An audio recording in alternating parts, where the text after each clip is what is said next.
Rick, it is an honor to meet you and to get to interview for Speed and Shine. Well, great. I'm happy to be here. Finally met. Yes, yes. Your designs are incredible. I've been a big fan a long time. The Black Pearl, Illusion, all your work always has movement in it. Yeah. Yeah. Well, for me, early on when I first started customizing cars, what I would do is I would take like a 36 Ford Roadster, which were rare even in the early 90s, and stand back and look how I could enhance what Ford gave us. Maybe stretch that rear fender, maybe lean the grill back, maybe even remove the grill and use a Packard grill, the vertical grill, with real Art Deco lines on the top or shape. And that's what I did. And the skirts, where you got a fast fender, the top of the fender, and you got a round skirt, like on some of the Auburns. I was the one who kind of, doing the 30s cars, opened up and followed that top of that fender line. Delahaye does. Yeah, more or less. However, I wasn't aware of Delahaye back then. I had seen a Delahaye at a Barrett Jackson auction back when Tom Barrett was still alive in the 80s. Regardless, I love French styling, and when I call it, my creations are French styling with an American attitude.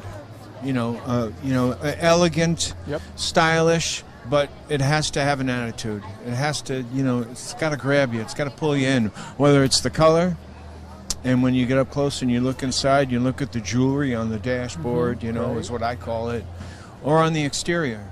So, yeah.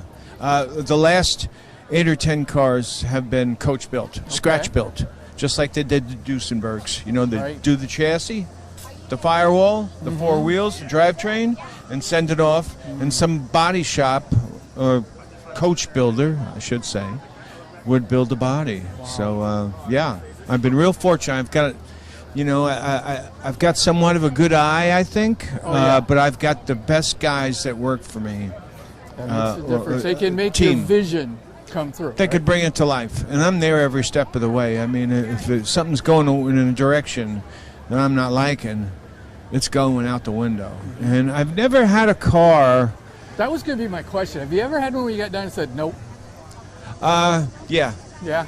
Well, I was going to say never, but I thought of this Toronado. I did this Toronado, and my wife loved it, but billet wheels were starting to be used, and people would say, hey, when are you going to do a car with billet wheels? Billet wheels were that big, back when Colorado Custom started on the scene in Boyd. And I did this Toronado. It was real radical, but I didn't care for it at the end. It didn't have it. As far as the other cars, man, I loved them all. I still do. People ask, what's your favorite? And I never had a favorite. It was always the one I'm working on is my favorite. Right. But now I would say the Aquarius or the Illusion are my favorite. I hope to see them in person someday. They're at the LeMay Museum till January in Tacoma, Washington. I'll be up there next week. Oh.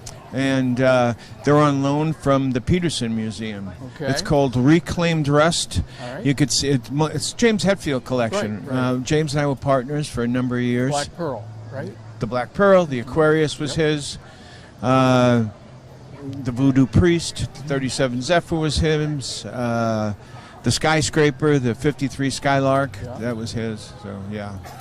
Well, I don't want to take up too much of your time. I appreciate finally getting to meet you. Well, vice versa. We're a small show, so we don't have that budget to fly and go visit you. Yeah. So I always wait till you come close. When I saw you were coming here, I was like, hey, I'm always at Auburn. So. Yeah, well, I'm here. Well, thank you, sir. Thank you, Mike. Have a good day. Take care. Yep.